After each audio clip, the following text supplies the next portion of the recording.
नमस्कार दोस्तों, मेरा नाम दीपांशु श्रीवास्तव है और आज हम लोग बात करेंगे हमारे लेक्चर 5 की। आज हम लोग देखेंगे लेक्चर 5 में हमको क्या क्या पढ़ना है और क्या क्या चीज़ों को समझना है। अभी तक हम लोगों ने 1 से लेकर 4 तक सारे लेक्चरों को विस्तार से देख लिया था और हमारी ये सीरीज़ कंटिन्यू थी। बीच में कुछ दिन के लिए मैं वीडियो नहीं डाल पाया था, जिसका मुझे खेद है। तो चलिए बात करते हैं हमारे लेक्चर 5 की। देखिए, लेक्चर 5 को पढ़ने से पहले हम लोग पहले ये देख लेते हैं कि हम लोगों ने अब तक क्या क्या पढ़ लिया है और क्या क्या चीज़ें हम लोगों की कंप्लीट हो चुकी हैं विस्तार से। ठीक है, तो यहाँ पे जैसा कि आपको दिख रहा होगा, अभी हमारा भाग 1 चल रहा है। भाग 1 में हम लोगों ने ब्रह्मांड को पढ़ लिया था, ब्रह्मांड की परिभाषाओं को विस्तार से देख लिया था लेक्चर 1 में। इसके बाद लेक्चर 1 में हम लोगों ने ब्रह्मांड में दूरी मापने की इकाइयों को बहुत विस्तार से पढ़ लिया था। ठीक है, ये चीज़ें हम लोगों ने 3 प्रकार की इकाइयाँ होती थी, सारी चीज़ों को हमने विस्तार से पढ़ा है। इसके बाद हम लोगों ने ब्रह्मांड की उत्पत्ति देखी। ब्रह्मांड की उत्पत्ति में हम लोगों ने संकल्पनाएं देखी और साथ ही साथ सिद्धांत देखे। और सिद्धांत में हम लोगों ने बिग बैंग थ्योरी को विस्तार से पढ़ा था और सारी चीज़ों को डायग्राम के थ्रू जाना था और समझा था। ठीक है, इन सब के आपको PDF में नोट्स प्रोवाइड हो गए हैं। जो लोग हमारे व्हाट्सएप ग्रुप में जुड़े हैं उनको सारे नोट्स प्रोवाइड हो गए हैं और टेलीग्राम पे भी मैं डालते जा रहा हूँ, तो टेलीग्राम पे भी आप लोग फॉलो कर लीजिए। इसके बाद हम लोगों ने लेक्चर 2 में क्या देखा था, हिग्स बोसान की थ्योरी देखा था और साथ में आकाश गंगाओं को देखा था। आकाश गंगाओं के प्रकार को हम लोगों ने विस्तार से पढ़ा था। इसके बाद हम लोगों ने नेबुला देखा था। नेबुला क्या होता है, एक बादल होता है, उसको हमने विस्तार से देखा, जिसको निहारिका कहते हैं। इसके बाद साथ ही साथ हम लोगों ने नाभिकीय अभिक्रियाओं को भी विस्तार से पढ़ा था कि नाभिकीय संलयन क्या होता है, नाभिकीय विखंडन क्या होता है, सारी चीज़ों को विस्तार से पढ़ा था। इसके बाद हम लोगों ने तारों को देखा था। देखिए, नाभिकीय अभिक्रियाओं के बाद ही तारों को हमने पढ़ा था, क्योंकि तारों का संबंध नाभिकीय संलयन से होता है। मैंने लेक्चर में आपको बकायदा बताया है कि तारों का संबंध जो होता है नाभिकीय संलयन से होता है। तो तारों को हमने यहाँ पे विस्तार से देख लिया था। इसके बाद हमने चंद्रशेखर सीमा की बात करी थी कि चंद्रशेखर सीमा क्या होता है, इसको विस्तार से पढ़ा था। इसके बाद हम लोगों ने तारों का जीवन चक्र देखा था कि तारों का जीवन चक्र, लाइफ साइकिल ऑफ स्टार क्या होता है, कैसे होता है, हमने इसको विस्तार से देखा था। इसके बाद हमने कृष्ण छिद्र के बारे में बात करी थी। कृष्ण छिद्र यानी होता है ब्लैक होल, इसके बारे में विस्तार से पढ़ा था, ब्लैक होल क्या होता है। इसी के अंतर्गत एक टॉपिक आता है पल्सर। इसको भी हम लोगों ने विस्तार से पढ़ लिया था और साथ ही साथ हमने तारामंडल देखा था। साथ ही साथ हम लोगों ने यहाँ पे तारामंडल देखा था और तारामंडल में जितनी सारी चीज़ें थी हमने वो सबको बाकायदा बहुत अच्छे से पढ़ा था। इसके बाद आज हम लोगों का जो टॉपिक रहेगा वो रहेगा सौरमंडल। और सौरमंडल में हम लोगों को सौरमंडल के बारे में पढ़ना है। सौरमंडल के बारे में पढ़ते पढ़ते साथ ही साथ हमको सूर्य के बारे में पढ़ना है और सूर्य के साथ साथ हमको उसकी संरचना के बारे में विस्तार से पढ़ना है। ठीक है, तो आज हम लोगों का जो टॉपिक रहेगा, 9वां टॉपिक रहेगा, भाग 1 का 9वां टॉपिक, जिसका नाम है सौरमंडल। यहाँ पे आपको छोटा सा एक करेक्शन करना है। मैंने आपको पिछली क्लास में पढ़ाया था तारामंडल के बारे में। तो तारामंडल के बारे में पढ़ाते पढ़ाते मैंने आपको बताया था सबसे बड़ा तारामंडल कौन सा होता है और सबसे छोटा तारामंडल कौन सा होता है। तो वहाँ पे थोड़ी सी गलती हो गई थी मुझसे, तो उसको आप फिर से एक बार नोट कर लीजिए। सबसे बड़ा तारामंडल जो है, सबसे बड़ा तारामंडल है उसका नाम है हाइड्रा। सबसे बड़ा तारामंडल है उसका नाम है हाइड्रा और सबसे छोटा तारामंडल है उसका नाम है क्रक्स। ठीक है, सबसे बड़ा तारामंडल का नाम है हाइड्रा और सबसे छोटा तारामंडल का नाम है क्रक्स। कभी कभी थोड़ी सी मिस्टेक हो जाती है, क्योंकि कई बुक्स में कुछ और देता है, कई बुक्स में कुछ और देता है। फिर जब मैंने स्टैंडर्ड बुक्स उठाया और उनसे जब मैंने देखा, तो सबसे बड़ा तारामंडल है हमारा हाइड्रा और सबसे छोटा तारामंडल है हमारा क्रक्स। तो ये छोटी सी मिस्टेक थी, इसको आप लोग देख लीजिए और सुधार लीजिए। चलिए, अब हम लोग बात करते हैं हमारे आज के लेक्चर की। आज का पहला टॉपिक हमारा है सौरमंडल। आज का पहला टॉपिक हमारा है सौरमंडल। तो सौरमंडल क्या होता है, इसको समझने से पहले हम लोग कुछ बेसिक चीज़ें देख लेते हैं। जैसे सूर्य के बारे में मैं आपसे पहले बात करता हूँ, क्योंकि सौरमंडल का सबसे महत्वपूर्ण हिस्सा कौन सा है, सूर्य है। तो सूर्य एक तारा है। सूर्य एक तारा है, इसमें अत्यधिक गुरुत्वाकर्षण बल है। सूर्य एक तारा है, इसमें क्या है, अत्यधिक गुरुत्वाकर्षण बल है, यानी ग्रेविटेशनल फोर्स इसमें बहुत ज़्यादा है। ठीक है, इसी वजह से, यही कारण है कि ग्रह इसके चक्कर लगाते हैं। जितने भी ग्रह आज सूर्य के चक्कर लगा रहे हैं ना, क्या कारण है वो, कि उसमें अत्यधिक गुरुत्वाकर्षण बल पाया जाता है। इसी वजह से जितने भी ग्रह हैं वो लगातार सूर्य के निरंतर चक्कर लगा रहे हैं। अब कौन कौन चक्कर लगाता है ये देखिए आप। 8 ग्रह चक्कर लगाते हैं। कौन कौन से ग्रह, मैंने आपको पूरे अभी विस्तार से बताता हूँ कौन कौन से ग्रह चक्कर लगाते हैं, ठीक है। इसके बाद आपके उपग्रह, जितने भी प्रकार के उपग्रह होते हैं, जैसे पृथ्वी का उपग्रह है चंद्रमा, तो वो भी इनडायरेक्टली चक्कर किसका लगा रहा है, सूर्य का लगा रहा है ना, वो पृथ्वी का लगा रहा है, पृथ्वी किसका चक्कर लगा रही है, सूर्य का लगा रही है, तो इनडायरेक्टली वो भी किसका चक्कर लगाएगा, सूर्य का लगाएगा। इसके बाद बोने ग्रह, बोने ग्रह क्या होते हैं, प्लूटो, प्लूटो जो है वो बोना ग्रह कहलाता है, प्लूटो जो है वो बोना ग्रह कहलाता है, तो प्लूटो उसके इनडायरेक्टली चक्कर लगा रहा है। इसके बाद धूमकेतु, इसके बाद धूमकेतु, क्षुद्र ग्रह और उल्कापिंड, धूमकेतु, क्षुद्र ग्रह और उल्कापिंड, ये सभी लोग किसके चक्कर लगाते हैं, सूर्य के चक्कर लगाते हैं, ठीक है। यह सभी सूर्य की परिक्रमा कर रहे हैं। सूर्य का गुरुत्वाकर्षण अधिक है, मैंने आपको पहले बताया था कि सूर्य का गुरुत्वाकर्षण अधिक है, यह सभी सूर्य के मंडल हैं। सूर्य का क्या है, गुरुत्वाकर्षण अधिक है, और ये सभी लोग गुरुत्वाकर्षण की वजह से आकर्षित होकर इसके चक्कर लगा रहे हैं सूर्य के, यह सभी मिलके एक सूर्य का मंडल कहलाते हैं, इसी को हम लोग सौर मंडल बोलते हैं। यह सभी सूर्य का मंडल कहलाते हैं क्योंकि ये सभी सूर्य की परिक्रमा कर रहे हैं, तो ये एक प्रकार का सूर्य का मंडल हो गया, इसी को हम लोग सौर मंडल कहते हैं, ठीक है।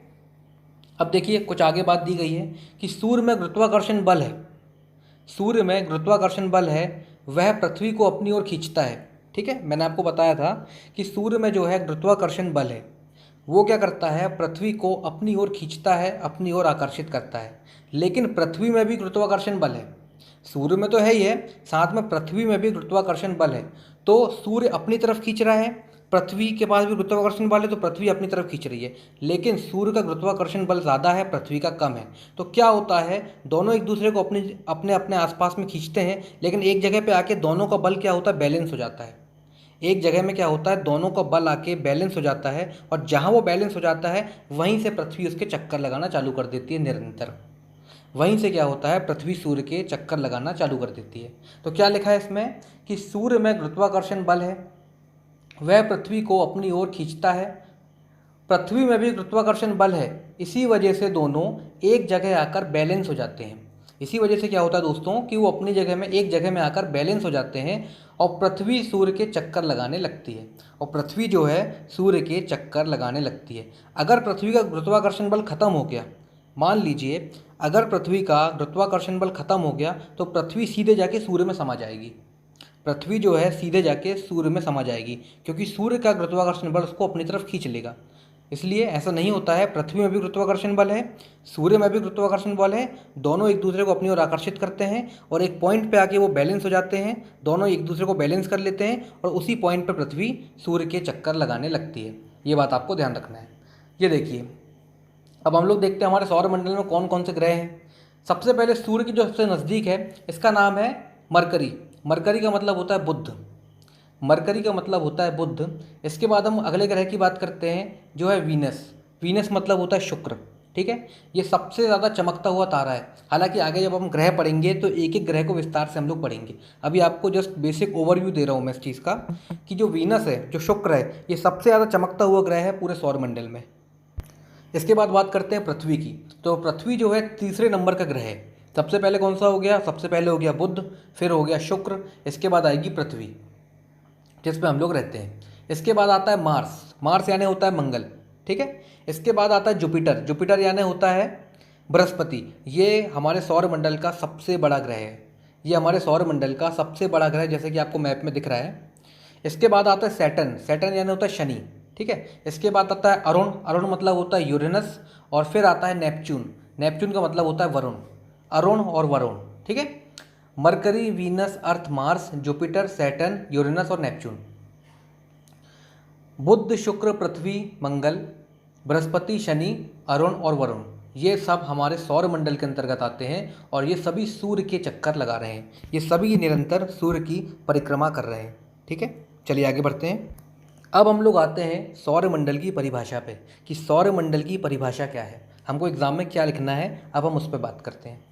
देखिए, सूर्य और उसके चारों ओर, सूर्य और उसके चारों ओर दीर्घवृत्ताकार कक्षा में, सूर्य और उसके चारों ओर दीर्घवृत्ताकार कक्षा में परिक्रमा करने वाले, सूर्य और उसके चारों ओर दीर्घवृत्ताकार कक्षा में परिक्रमा करने वाले 8 ग्रह और 170 से भी अधिक उपग्रह, 8 ग्रह और 170 से भी अधिक उपग्रह एवं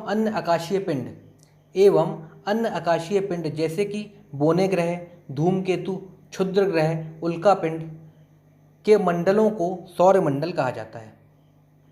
क्या कहा मैंने कि सूर्य और उसके चारों ओर दीर्घवृत्ताकार कक्षा में परिक्रमा करने वाले 8 ग्रह और 170 से अधिक उपग्रह एवं अन्य आकाशीय पिंड के मंडल को सौरमंडल कहा जाता है। तो ये है इसकी बेसिक डेफिनेशन। ठीक है, ये डेफिनेशन आपको ध्यान रखनी है। इसको कहते हैं सौरमंडल। चलिए, अब सौरमंडल की बात हो गई। अब हम लोग सौरमंडल में जो सबसे प्रमुख तारा है, ठीक है, सूर्य, उसके बारे में हम लोग को आज डिस्कस करना है और उसके बारे में हम लोगों को पढ़ना है। हमको सूर्य के बारे में पढ़ना है और सूर्य की संरचना के बारे में हम लोगों को पढ़ना है। इसके बाद इसको कंप्लीट करने के बाद हम लोग ग्रहों के बारे में पढ़ेंगे, एक एक करके सारे ग्रहों के बारे में विस्तार से पढ़ेंगे। लेकिन सबसे पहले हम लोग जानते हैं सूर्य के बारे में। चलिए, सूर्य एक तारा है। ठीक है, सूर्य एक तारा है। इसके बाद सूर्य जो है दुग्ध मेखला यानी मिल्की वे आकाशगंगा का हिस्सा है। ये मैंने आपको पहले बहुत बार बता चुका हूँ कि सूर्य जो है वो दुग्ध मेखला यानी कि मिल्की वे आकाशगंगा, जो हमारी आकाशगंगा है, उसका एक हिस्सा है। ठीक है, सूर्य जो है सौरमंडल का मुखिया है। बिल्कुल सही बात है, सूर्य जो है सौरमंडल का वो है मुखिया। इसके बाद पूरे सौरमंडल के द्रव्यमान का, पूरे सौरमंडल के मास का, पूरे सौरमंडल के द्रव्यमान का 99.8% भाग, पूरे सौरमंडल के द्रव्यमान का 99.8% भाग सूर्य का है। मतलब पूरे सौरमंडल का जितना भी द्रव्यमान है उसका 99.8% भाग किसका है? सूर्य का है। मतलब इतना बड़ा है हमारा सूर्य। आपको इससे अंदाज़ा लग जाएगा कि पूरे सौरमंडल के द्रव्यमान का, पूरे सौरमंडल के मास का 99.8% द्रव्यमान किसका है? अकेला वो सूर्य का है। ठीक है, इसके बाद सूर्य का आकार, सूर्य का आकार हमारी पृथ्वी से 109 गुना ज़्यादा बड़ा है। सूर्य का आकार जो है हमारी पृथ्वी से 109 गुना ज़्यादा बड़ा है। यानी आप इससे कल्पना कर सकते हैं कि सूर्य जो है कितना बड़ा होगा। सूर्य का आकार हमारी पृथ्वी से 109 गुना ज़्यादा है। यानी दोस्तों आप कल्पना करिए कि सूर्य हमारी पृथ्वी से कितना ज़्यादा बड़ा है। ठीक है, इसके बाद हम बात करते हैं सूर्य लगातार आकाशगंगा के चक्कर लगा रहा है। अब देखिए, जितने भी ग्रह हैं वो सूर्य के चक्कर लगा रहे हैं। सूर्य अपने अक्ष पे भी घूम रहा है, पृथ्वी अपने अक्ष पे भी घूम रही है, लेकिन सूर्य जो है ये भी आकाशगंगा के चक्कर लगा रहा है। ये भी जो मिल्की वे है ना, जो आकाशगंगा है, इसके चक्कर लगाता है सूर्य। सूर्य भी क्या करता है? आकाशगंगा के चक्कर लगाता है। ठीक है, सभी अपने ग्रहों को लेके वो क्या करता है? आकाशगंगा के चक्कर लगाता है। इसके बाद सूर्य को आकाशगंगा का एक चक्कर लगाने में, सूर्य को आकाशगंगा का एक चक्कर कंप्लीट करने में 25 करोड़ साल लगते हैं। सूर्य को आकाशगंगा का एक चक्कर कंप्लीट करने में 25 करोड़ साल लग जाते हैं। ठीक है, इसके बाद अगला पॉइंट है सौरमंडल का 99.8, ये तो मैंने बता दिया था आपको कि सौरमंडल का 99.8% द्रव्यमान सूर्य में है। ठीक है, ये तो मैंने ऊपर ही बता दिया था आपको। इसके बाद सूर्य अपने अक्ष पर पूर्व से पश्चिम की ओर घूमता है। क्या है? सूर्य क्या होता है कि एक तो आकाशगंगा के चक्कर लगाता है, ठीक है, लेकिन सूर्य अपने अक्ष पर भी घूमता है। मतलब अपने खुद के रोटेशन पर भी घूमता है, अपने अक्ष पर घूमता है। जैसे पृथ्वी अपने अक्ष पर भी घूमती है और सूर्य के चक्कर भी लगाती है। पृथ्वी अपने अक्ष पर भी घूमती है और सूर्य के चक्कर भी लगाती है। इसी प्रकार सूर्य क्या होता है? आकाशगंगा के चक्कर भी लगाता है और अपने अक्ष पर भी घूमता है। तो कैसे घूमता है वो? सूर्य अपने अक्ष पर पूर्व से पश्चिम की ओर घूमता है। सूर्य अपने अक्ष पर पूर्व से पश्चिम की ओर घूमता है, जबकि पृथ्वी पश्चिम से पूर्व की ओर घूमती है। ये बेसिक इन्फॉर्मेशन है, बेसिक चीज़ें हैं, फैक्ट्स हैं जो आपको पता होना चाहिए कि सूर्य अपने अक्ष पर पूर्व से पश्चिम दिशा की ओर घूमता है, जबकि पृथ्वी अपने अक्ष पर पश्चिम से पूर्व दिशा की ओर घूमती है। ठीक है, सूर्य पूर्व से पश्चिम घूमेगा और पृथ्वी जो है पश्चिम से पूर्व घूमेगी। अपने अक्ष पर बात कर रहा हूँ मैं, ठीक है, अपने अक्ष पर। तो ये बात आपको इस चीज़ से ध्यान रखनी है। जब सूर्य आकाशगंगा का एक चक्कर पूरा करता है, जब सूर्य आकाशगंगा का एक चक्कर पूरा कर लेता है 25 करोड़ साल में, है ना, तो उसको एक ब्रह्मांड वर्ष कहते हैं। उसको एक ब्रह्मांड वर्ष यानी कॉस्मिक ईयर कहते हैं। इंग्लिश में अगर इसको कहेंगे तो कॉस्मिक ईयर कहेंगे, लेकिन हिंदी में इसको ब्रह्मांड वर्ष कहते हैं। तो सवाल आएगा कि ब्रह्मांड वर्ष क्या होता है? तो जब सूर्य अपनी आकाशगंगा का पूरा एक चक्कर कंप्लीट कर लेता है 25 करोड़ साल में, कितना टाइम लगता है उसको, 25 करोड़ साल में सूर्य आकाशगंगा का एक चक्कर कंप्लीट कर लेता है, तो उस एक चक्कर को कंप्लीट करने के बाद उसे क्या कहा जाता है, ब्रह्मांड वर्ष, मतलब कॉस्मिक ईयर कहा जाता है। ठीक है। अगला पॉइंट, सूर्य गैस और प्लाज्मा की अवस्था में होता है। सूर्य जो है वो गैसों की और प्लाज्मा की अवस्था में होता है। इसके कोर में प्लाज्मा होता है और जैसे जैसे कोर से आगे बढ़ते जाते हैं तो गैसेस वगैरह उसमें रहती हैं, हाइड्रोजन रहती है, हीलियम रहती है। तो सूर्य में लगभग 75% हाइड्रोजन होती है, 24% हीलियम होती है और 2% क्या होता है, अन्य गैसें पाई जाती हैं। अब देखिए गूगल करेंगे आप तो आपको 74.5 मिलेगा, 73 मिलेगा, है ना, 75 भी मिल सकता है। तो ये अलग अलग किताबों में अलग अलग दिया हुआ है, लेकिन इसको बेसिक, इसको अप्रॉक्सीमेट माना जाता है। तो 75% इसमें हाइड्रोजन होती है, 24% इसमें हीलियम होती है और 2% जो होती हैं अदर गैसेस पाई जाती हैं, 2% इसमें अदर गैसेस पाई जाती हैं। ठीक है। तो अगर आप गूगल कर रहे हो या कहीं किसी किताब में पढ़ रहे हो कि 74.5% या 73% हाइड्रोजन, तो उसमें ऐसा कोई घबराने वाली बात नहीं है, वो नॉर्मल सब किताबों में थोड़ा थोड़ा डिफरेंट डाटा दिया रहता है। ठीक है। तो इससे कोई दिक्कत वाली बात नहीं है, अप्रॉक्स सब लोग मानते हैं। तो सूर्य का अप्रॉक्स आप कितना मानोगे, 75% इसमें हाइड्रोजन होता है, 24% इसमें हीलियम होता है और 2% इसमें अदर गैसेस पाई जाती हैं। ठीक है। सूर्य की वर्तमान आयु, मतलब सूर्य कितने साल का हो गया है और सूर्य का कितने साल पहले ओरिजिन हुआ था। सूर्य एक तारा है, ये कितने साल पहले बना था, तो ये बना था 4.7 अरब वर्ष, 4.7 अरब वर्ष पहले। कब बना था ये, 4.7 अरब वर्ष पहले ये बना था। यानी सूर्य की आयु कितनी हो गई है, ये सूर्य हो गया है 4.7 अरब वर्ष का। कितना हो गया है, 4.7 अरब वर्ष का सूर्य हो गया है। ठीक है। चलिए अगली बात करते हैं, सूर्य के केंद्र का तापमान। सूर्य के केंद्र का तापमान यानी सूर्य का जो केंद्र है, सूर्य का जो कोर वाला हिस्सा है, उसका तापमान होता है 15 million degree Celsius. 15 million degree Celsius, सोचिए कितना ज़्यादा होगा। 1 मिलियन में 10 लाख होता है, तो 15 गुणे 10 कर दीजिए आप लोग, है ना। 1 मिलियन में 10 लाख होता है, तो 15 मिलियन में सोचिए कितना होगा। तो सूर्य के केंद्र का तापमान 15 मिलियन डिग्री सेल्सियस होता है, लगभग 1.5 करोड़ डिग्री सेल्सियस। ठीक है। चलिए अगले पॉइंट की हम लोग बात करते हैं। तो ये थी कुछ बेसिक इन्फॉर्मेशन आप लोगों को सूर्य के बारे में। अब हम लोग विस्तार से पढ़ेंगे सूर्य की संरचना। सूर्य की संरचना यानी स्ट्रक्चर ऑफ सन, कि सन का निर्माण कैसे हुआ और सन के अंदर क्या क्या चीज़ें होती हैं, कैसा उसका स्ट्रक्चर है, उसकी संरचना क्या है, इस चीज़ों पे हम विस्तार से बात करेंगे। देखिए सूर्य की संरचना का 6 परतों में अध्ययन किया जाता है। स्ट्रक्चर ऑफ सन का 6 लेयर्स में, 6 परतों में अध्ययन किया जाता है। सबसे पहले हम लोग बात करते हैं कोर की। सबसे पहले मैं आपको मैप दिखा देता हूँ। ये देखिए, ये आपको मैप दिख रहा है, इसमें आप सबसे पहले देखिए, आपको सबसे अंदर क्या दिख रहा होगा, सबसे सेंटर में देखिए आपको कोर दिख रहा होगा। सबसे सेंटर में क्या दिख रहा होगा, कोर दिख रहा होगा। तो हमको इसकी 6 परतों की बात करना है। तो सबसे पहले हम लोग पहली परत की बात करते हैं जिसका नाम है कोर। तो इसमें हम लोग देखते हैं, यह सूर्य का केंद्र है, यह जो है सूर्य का केंद्र है। यहाँ सूर्य का तापमान 15 मिलियन डिग्री सेल्सियस होता है। अभी थोड़ी देर पहले आपको बताया मैंने कि सूर्य के केंद्र का तापमान कितना होता है, तो ये होता है 15 मिलियन डिग्री सेल्सियस। कितना होता है, 15 मिलियन डिग्री सेल्सियस। ठीक है। अगला पॉइंट क्या है, यहाँ नाभिकीय संलयन होता है। यहाँ नाभिकीय संलयन होता है यानी न्यूक्लियर फ्यूज़न होता है। यहाँ नाभिकीय संलयन होता है। नाभिकीय संलयन मैंने आपको पिछले लेक्चर में बहुत ज़्यादा विस्तार से इसको समझाया था और बहुत ज़्यादा विस्तार से आपको बताया था कि कैसे नाभिकीय संलयन होता है तारों में। तो सूर्य एक प्रकार का तारा है, तो इसके केंद्र में क्या होता है, नाभिकीय संलयन होता है। मैंने आपको ये भी बताया था कि जब नाभिकीय संलयन की प्रक्रिया रुक जाती है तब क्या होता है, कैसे द्रव्यमान केंद्र पे आ जाता है, कैसे वो तारों की चक्र कैसे ख़त्म होता है, सारी चीज़ें मैंने आपको विस्तार से बताया था।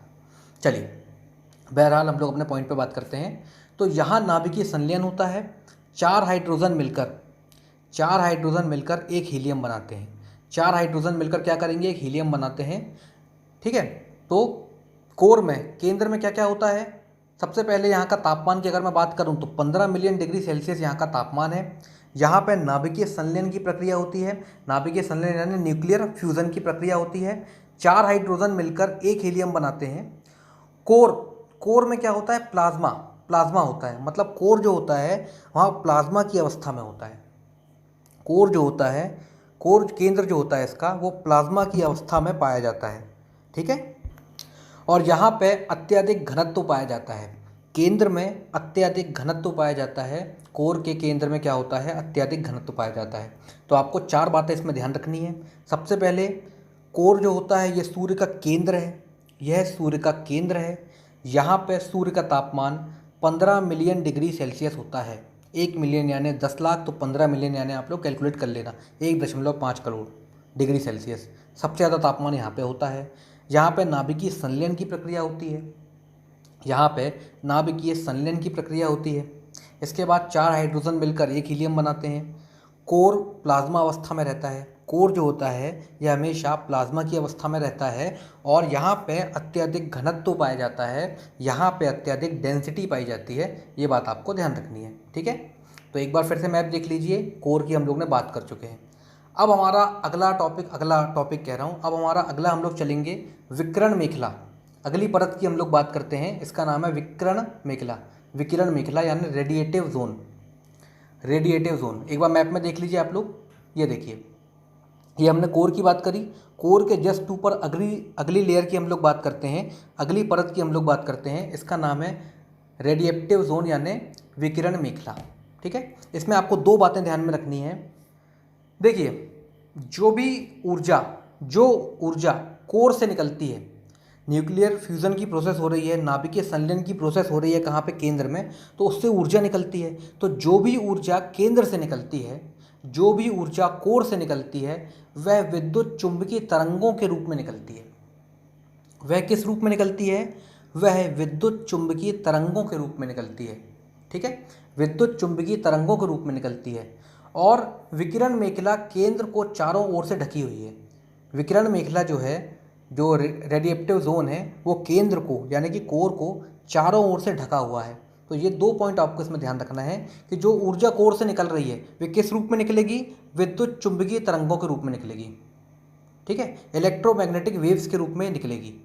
विद्युत चुंबकीय तरंगों के रूप में ऊर्जा क्या है, निकलती है। तो केंद्र में नाभिकीय संलयन की प्रोसेस होती है और उससे जो ऊर्जा निकलती है वो विकिरण मेखला में जाती है। और किस रूप में जाती है, विद्युत चुंबकीय तरंगों के रूप में जाती है।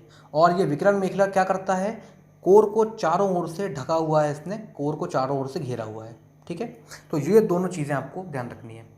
इसके बाद हम लोग अगली लेयर की बात करते हैं, तीसरी लेयर की, जिसका नाम है संवहनीय मेखला।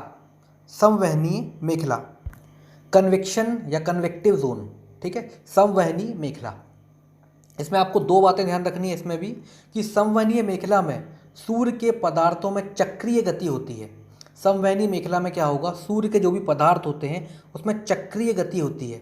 मतलब क्या होता है, गर्म वाला भाग होगा वो ठंडे की ओर भागेगा, ठंडा वाला भाग जो होगा गर्म की ओर भागेगा, फिर गर्म वाला ठंडे की ओर भागेगा, ठंडा वाला गर्म की ओर भागेगा। तो इस प्रकार का चक्र इसमें चलता रहता है। पहले में क्या होगा, केंद्र में क्या होगा, नाभिकीय संलयन की प्रक्रिया होगी। संलयन की प्रक्रिया होने के बाद दूसरे वाले में क्या होगा कि विद्युत चुंबकीय तरंगें निकलेंगी, विद्युत चुंबकीय तरंगों के रूप में ऊर्जा निकलेगी। तीसरे वाले में क्या होगा कि संवहनीय मेखला में सूर्य के पदार्थ चक्रीय गति करते हैं, एक चक्र के रूप में गति करते हैं। यानी ठंडा वाला भाग जो होगा गर्म की ओर भागेगा, जैसे वो गर्म होगा ठंडे की ओर भागेगा, फिर ठंडा वाला गर्म की ओर भागेगा। तो इस प्रकार की चक्रीय गति आपको देखने मिलेगी संवहनीय मेखला के अंतर्गत। ठीक है, इसको आपको देखना पड़ेगा, कन्वेक्शन जोन में आपको ये चीज़ देखने को मिलेगी। तो कोर, विकिरण मेखला और संवहनीय मेखला, यह तीनों सूर्य के आंतरिक भाग कहलाते हैं। यह तीनों सूर्य के आंतरिक भाग कहलाते हैं। कौन कौन सा, कोर, विकिरण मेखला, संवहनीय मेखला। कोर, रेडिएटिव जोन और कन्वेक्शन जोन, ये तीनों जो हैं सूर्य के आंतरिक भाग कहलाते हैं। इन तीनों से आपको इतनी चीज़ों को ध्यान में रखना है। इसके बाद हम लोग अगले लेयर की बात करते हैं, जो है प्रकाश मंडल। अगले लेयर की हम लोग बात करते हैं प्रकाश मंडल की, जिसको फोटोस्फीयर कहते हैं। सबसे ज़्यादा सवाल आपको यहीं से देखने को मिलेंगे। सबसे ज़्यादा सवाल आपको एग्ज़ाम में प्रकाश मंडल से देखने को मिलते हैं, फोटोस्फीयर से देखने को मिलते हैं, क्योंकि यहाँ पे बहुत सारी चीज़ें हमको पढ़ना है और बहुत सारी चीज़ों को हमको ध्यान में रखना है और यहाँ पे याद रखने वाली चीज़ें भी बहुत सारी हैं। ठीक है, तो चलिए बिना देरी के इसको स्टार्ट करते हैं। अगली लेयर हमारी है 4थे नंबर की, जिसका नाम है प्रकाश मंडल। एक बार मैप में देखिए, ये देखिए, ये आपको बाहर वाला जितना पार्ट दिख रहा है ये है फोटोस्फीयर, ठीक है। ये जो चमकता हुआ पार्ट दिख रहा है आपको, कोर, रेडिएटिव जोन और कन्वेक्शन जोन के बाद में जो अगला पार्ट दिख रहा है आपको, इसी को कहते हैं फोटोस्फीयर, प्रकाश मंडल। अब इसको प्रकाश मंडल क्यों कहते हैं? देखिए, प्रकाश मंडल यह दृश्यमान है, मतलब ये जो होता है हमको दिखाई देता है। हम लोग जब पृथ्वी से देखते हैं तो जो हमको जो सूर्य दिखाई देता है ना, एक्चुअली में वो प्रकाश मंडल ही हमको दिखाई दे रहा है। एक्चुअली में जो प्रकाश मंडल है वही हमको दिखाई दे रहा है। तो यह सबसे पहले दृश्यमान है, मतलब दिखाई देता है, ठीक है। पहला पॉइंट तो यहीं से बन जाएगा।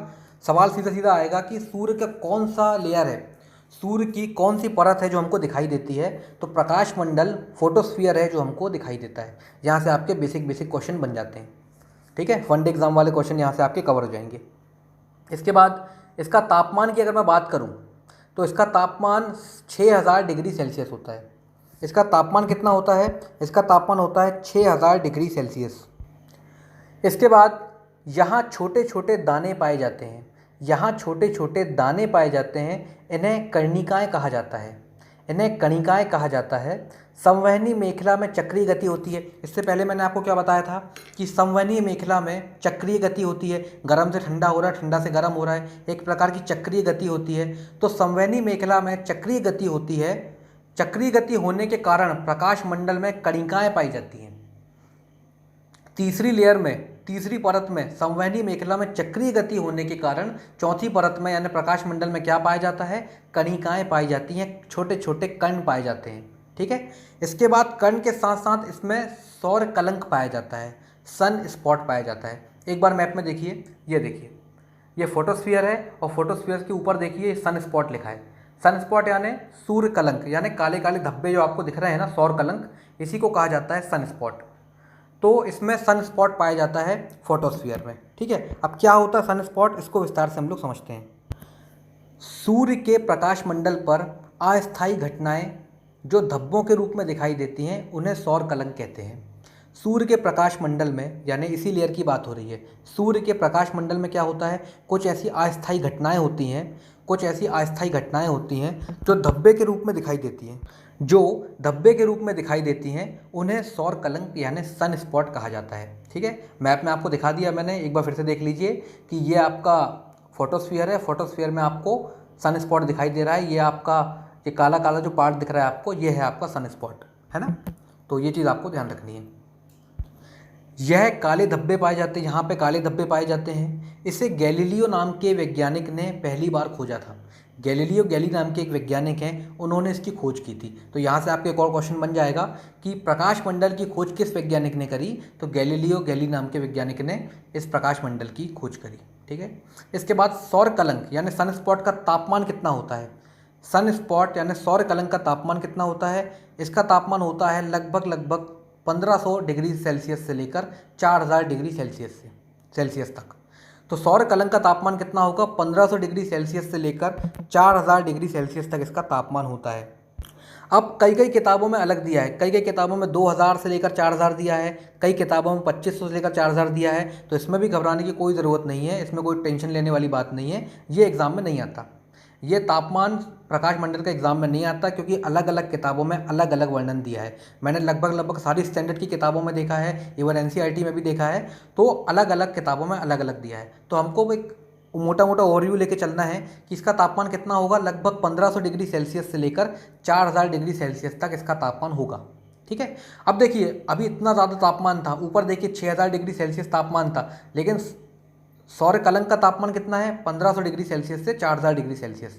प्रकाश मंडल का 6000 था, और जैसी सौर कलंक पे हम लोग आए, उसी में जो सौर कलंक है उसका तापमान कितना कम हो गया, उसका तापमान कितना कम हो गया। तो हम लोग ये कह सकते हैं कि सौर कलंक जो है, सन स्पॉट जो है, सूर्य का सबसे ठंडा भाग है। सन स्पॉट जो है सूर्य का सबसे ठंडा भाग है। यहाँ से एक एग्जाम में क्वेश्चन बन जाएगा कि पूरे सूर्य की संरचना की अगर हम लोग बात करते हैं तो पूरे सूर्य का सबसे ठंडा स्थान कौन सा है? पूरे सूर्य का सबसे ठंडा स्थान कौन सा है? तो सौर कलंक यानी कि सन स्पॉट इसका सबसे ठंडा स्थान है। सौर कलंक में तूफान आता है। सौर कलंक में क्या होता है? सन स्पॉट में तूफान आता है, उसे सोलर स्ट्रॉम यानी सौर तूफान कहते हैं। इसमें क्या होता है? तूफान आते हैं, उसको क्या कहते हैं? सोलर स्ट्रॉम कहते हैं। ये इतने ज़्यादा प्रभावशाली होते हैं, एक समझिए आप सूर्य का एक आग का गोला है, उसमें तूफान आ रहा है, आग की लपटें बाहर निकल रही हैं, गैसेस बाहर निकल रही हैं, तो इसमें एक प्रकार का तूफान आता है कभी कभी। उसको क्या कहा जाता है? सौर तूफान कहते हैं। उसको हम लोग सौर तूफान कहते हैं। जब हमारे पृथ्वी में तूफान आ सकता है तो वो तो सूरज है, वो तो कितना बड़ा है, उसमें क्या नहीं हो सकता। तो उसमें आगों की लपटें निकलती हैं, कई बार गैसों की तूफान आते हैं। तो सौर तूफान काय में आता है? हमेशा सौर कलंक यानी सन स्पॉट में आता है। तो सन स्पॉट में जब तूफान आता है तो उसको सौर तूफान यानी सोलर स्टॉर्म कहा जाता है। इसका प्रभाव पृथ्वी पर पड़ता है। अब इसका प्रभाव सीधे सीधे पृथ्वी पर पड़ता है। क्या होता है पृथ्वी पर वो जानिए। यह संचार उपग्रह यानी कम्युनिकेशन सैटेलाइट जो होती है हमारी, संचार उपग्रह में बाधा उत्पन्न करता है। उसको ख़राब नहीं करता लेकिन उसमें बाधा उत्पन्न करता है, प्रॉब्लम आने लगती है कभी कभी। कम्युनिकेशन सैटेलाइट जो होती हैं, संचार उपग्रह जो होते हैं, इसमें बाधा उत्पन्न करता है। इसके बाद पृथ्वी के आयन मंडल, अब देखिए आगे जब हम लोग चलेंगे, आगे जैसे जैसे लेक्चर कंटिन्यू करेंगे तो पृथ्वी के वातावरण के बारे में हम लोग पढ़ेंगे। ठीक है, वातावरण में हम लोग फिर सारी चीज़ों के बारे में पढ़ेंगे कि पृथ्वी में कौन कौन से स्फीयर्स होते हैं, सारी चीज़ों के बारे में हम लोग विस्तार से पढ़ेंगे कि स्ट्रेटोस्फीयर क्या होता है, होमोस्फीयर क्या होता है, थर्मोस्फीयर क्या होता है। तो अभी आप लोग इतना जान लीजिए कि पृथ्वी के आयन मंडल में उथल पुथल होती है और उत्तरी अमेरिका में जेट स्ट्रीम वायु को प्रभावित करता है। ये दो तीन चीज़ें होती हैं इसमें। क्या क्या होता है? इसका प्रभाव पृथ्वी पर पड़ता है, ये संचार उपग्रह में बाधा उत्पन्न करता है, पहला। दूसरा, पृथ्वी के आयन मंडल में उथल पुथल करता है ये। ठीक है। तीसरा, उत्तरी अमेरिका में जेट स्ट्रीम वायु को प्रभावित करता है। उत्तरी अमेरिका में जेट स्ट्रीम वायु को ये प्रभावित करता है। तो ये तीन काम ये करता है। क्या करता है? सबसे पहले संचार उपग्रह बाधा उत्पन्न करेगा, पृथ्वी के आयन मंडल में उथल पुथल करेगा और उत्तरी अमेरिका में जेट स्ट्रीम वायु को प्रभावित करेगा। कौन करता है? सौर तूफान करता है, सोलर स्टॉर्म करता है। मतलब सूरज में, सन में एक पार्ट है जिसको फोटोस्फीयर कहते हैं, प्रकाश मंडल कहते हैं। उसी के अंतर्गत क्या होता है? सौर कलंक होता है, सन स्पॉट होते हैं। वहाँ पे एक तूफान आता है जो ये तीन चीज़ें करता है। ठीक है, इतना समझ में आ गया। अब देखिए, यह 11 वर्षीय चक्र के रूप में आता है। यह जो तूफान है सौर कलंक में, ये 11 वर्ष के चक्र के रूप में आता है। चक्र के रूप में मतलब 1 साल से 2 साल, 3 साल, 4 साल, 5 साल बढ़ते जाएगा, बढ़ते जाएगा, बढ़ते जाएगा, बढ़ते जाएगा। 11 साल, जैसे 11वें साल में पहुंचेगा बहुत उत्पात मचाएगा और फिर कम हो जाएगा। फिर क्या होगा? फिर 1 साल, 2 साल, 3 साल, 4 साल, ऐसे बढ़ते बढ़ते बढ़ते बढ़ते बढ़ते जाएगा। फिर 11 साल में पहुंचेगा, फिर कम हो जाएगा। तो 11 वर्ष के चक्र के रूप में ये तूफान आता है। 11 वर्ष के चक्र के रूप में ये तूफान हमको देखने को मिलता है। मतलब ये तूफान आता है और इससे जो घटनाएं होती हैं वो हमको पता चलती हैं। ठीक है। अगला, सौर कलंक के आंतरिक भागों को अम्ब्रा कहा जाता है और ऊपर के भागों को पेनम्ब्रा कहा जाता है। ये थोड़ा फैक्चुअल डाटा है कि सौर कलंक जो है, जो सन स्पॉट है, उसके अंदर के भागों को जो एकदम डार्क होता है उसको अम्ब्रा कहा जाता है और उसके ऊपर के भागों का क्या कहा जाता है? पेनम्ब्रा कहा जाता है। ये देखिए मैप में देखिए सन स्पॉट लिखा है। सन स्पॉट के नीचे देखिए जो एकदम डार्क वाला पार्ट है उसको अम्ब्रा बोला जाता है और उसके नीचे वाले भाग को, जो उसका ऊपर वाला भाग है, उसको पेनम्ब्रा बोला जाता है। अंदर वाले भाग को अम्ब्रा और बाहर वाले, ऊपर वाले भाग को पेनम्ब्रा बोला जाता है। ठीक है। चलिए, इसके बाद इसमें आप लोगों को इतनी चीज़ें ध्यान में रखनी है। इसमें आप देखिए, एक बार फिर से देख लीजिए प्रकाश मंडल, क्योंकि ये बहुत ज़्यादा इंपॉर्टेंट था। इसमें आप लोगों को क्या क्या ध्यान रखना है, पहले मैं आपको वो बता देता हूँ क्या क्या चीज़ें आपको याद रखनी है। प्रकाश मंडल की बात करें तो ये दृश्यमान होता है, मतलब दिखाई देता है। हम लोग पृथ्वी से जो सूर्य को देखते हैं वो प्रकाश मंडल ही है एक्चुअली में। ठीक है। इसका तापमान 6000 डिग्री सेल्सियस होता है। किसका? प्रकाश मंडल का। यहाँ छोटे छोटे दाने पाए जाते हैं, इन्हें कर्णिकाएँ कहा जाता है, क्योंकि संवहनी मेखला में जब चक्रीय गति होती है तो यहाँ पे छोटे छोटे दाने बन जाते हैं। ठीक है। सौर कलंक क्या होता है? सूर्य के प्रकाश मंडल पर अस्थायी घटनाएं होती हैं जो धब्बों के रूप में दिखाई देती हैं। कुछ ऐसी उथल पुथल होती है, कुछ घटनाएं घट जाती हैं, अस्थायी घटनाएं। ठीक है, जो हमको धब्बे के रूप में दिखाई देती है उसी को सौर कलंक कहा जाता है। यहाँ काले धब्बे पाए जाते हैं। ठीक है, क्योंकि ऐसी घटनाएं हो जाती हैं, उथल पुथल हो जाती है वहाँ पे, ताकि हमको ये धब्बे के रूप में दिखाई देती है। इसकी खोज गैलीलियो ने किया था पहली बार। इसकी खोज किसने किए थे? गैलीलियो ने किए थे पहली बार। अब सौर कलंक का तापमान जो होता है सबसे कम होता है, सबसे ठंडा स्थान माना जाता है इसको। 1500 डिग्री सेल्सियस से लेकर 4000 डिग्री सेल्सियस तक इसका तापमान होता है। ठीक। इसके बाद सौर कलंक में तूफान आते हैं। अब उथल पुथल होती है तो वहाँ पे तूफान निश्चित सी बातें आएंगे ही आएंगे। तो उस तूफान को क्या कहा जाता है? सौर तूफान यानी सोलर स्टॉर्म कहा जाता है। इसका प्रभाव बहुत ज़्यादा पड़ता है पृथ्वी पर। 3 घटनाएं होती हैं। यह संचार उपग्रह यानी कम्युनिकेशन सैटेलाइट में बाधा उत्पन्न करता है। खराब नहीं कर सकता लेकिन थोड़ी थोड़ी बाधा ला देता है। इसके बाद पृथ्वी के आयन मंडल है ना। अभी मंडल में आपको बाद में पढ़ाऊंगा, जब वायुमंडल पढ़ाऊंगा तो उसकी जितनी परत होती है पृथ्वी की, ठीक है, वो सारी आपको बाद में पढ़ाऊंगा। तो पृथ्वी के आयन मंडल में उथल पुथल होती है और उत्तरी अमेरिका में जेट स्ट्रीम वायु को प्रभावित करता है। अब ये उत्तरी अमेरिका की जेट स्ट्रीम वायु क्या होती है, ये भी हमारा आगे टॉपिक आएगा जब हम लोग महाद्वीप पढ़ेंगे, जलधाराएं पढ़ेंगे आगे चल के, तो उसमें आपको समझ में आ जाएगी कि जेट स्ट्रीम क्या होता है। उत्तरी अमेरिका की जेट स्ट्रीम को हम लोग उसमें विस्तार से आपको बता देंगे। इसके बाद क्या होता है कि यह 11 वर्षीय चक्र के रूप में आता है, यानी 1 साल से 11 साल तक के चक्र में आता है, फिर कम हो जाता है, फिर 1 साल से बढ़ते बढ़ते बढ़ते बढ़ते 11 साल में अपनी एक्सट्रीम पोजीशन पे होगा, फिर कम हो जाएगा, फिर 1 साल से 11 साल, मतलब इस तरह से एक चक्र के रूप में ये आता है, हर 11 साल के चक्र के रूप में ये आता है। इसके बाद सौर कलंक के आंतरिक भागों को, सौर कलंक का जो अंदर वाला भाग है, जो एकदम डार्क वाला एरिया है सन स्पॉट का, उसको अम्ब्रा कहा जाता है, और ऊपर वाला जो एरिया है, इसके बाहर वाला जो एरिया होता है उसको पेनम्ब्रा बोला जाता है। ये बेसिक बेसिक चीज़ें आपको ध्यान में रखनी है। चलिए अब अगले मंडल की बात करते हैं हम लोग, अगली लेयर की बात करते हैं। यह है 5वीं लेयर। हम लोग को 6 लेयर पढ़ना है, तो हम लोग 4 लेयर देख चुके हैं। अब हम बात करते हैं 5वीं लेयर की, जिसका नाम है वर्णमंडल, जिसका नाम है वर्णमंडल क्रोमोस्फियर, जिसका नाम है क्रोमोस्फियर। पहले मैप देख लीजिए, ये देखिए हम लोगों ने कोर पढ़ लिया, इसके बाद रेडिएटिव जोन पढ़ लिया, कन्वेक्शन जोन पढ़ लिया, फोटोस्फीयर पढ़ लिया। इसके बाद अगली लेयर जो आएगी 5वीं लेयर आपकी, ये देखिए, ये दिख रही है क्रोमोस्फियर, मतलब ये फोटोस्फीयर के ऊपर वाली लेयर है। 5वें नंबर की लेयर है फोटोस्फीयर के, यानी प्रकाश मंडल के ऊपर वाली लेयर है, जिसका नाम है वर्णमंडल। ठीक है, इसमें आपको 4-5 बातें ध्यान में रखनी है। इसमें आपको 4-5 बातें ध्यान में रखनी है, जैसे कि यह लाल रंग का दिखाई देता है, यह जो है ये लाल रंग का दिखाई देता है। इसके बाद यहाँ हीरे की अंगूठी, यहाँ हीरे की अंगूठी यानी डायमंड रिंग की तरह दिखाई देता है। ये जो है डायमंड रिंग की तरह दिखाई देता है, हीरे की अंगूठी की तरह दिखाई देता है। इसके बाद वर्णमंडल यानी क्रोमोस्फियर को सूर्य का वायुमंडल बोला जाता है। वर्णमंडल यानी क्रोमोस्फियर को सूर्य का, मतलब सन का वायुमंडल बोला जाता है। ये सवाल आ सकता है कि सूर्य का वायुमंडल किसको बोला जाएगा, तो वर्णमंडल को बोला जाएगा, क्रोमोस्फियर को बोला जाएगा। लाल रंग किस परत का होता है, किस मंडल का होता है, तो वर्णमंडल का होता है। हीरे की अंगूठी यानी डायमंड रिंग की तरह कौन दिखाई देता है, तो वर्णमंडल दिखाई देता है। इसके बाद यहाँ तापमान बढ़ता है और घनत्व कम होता है।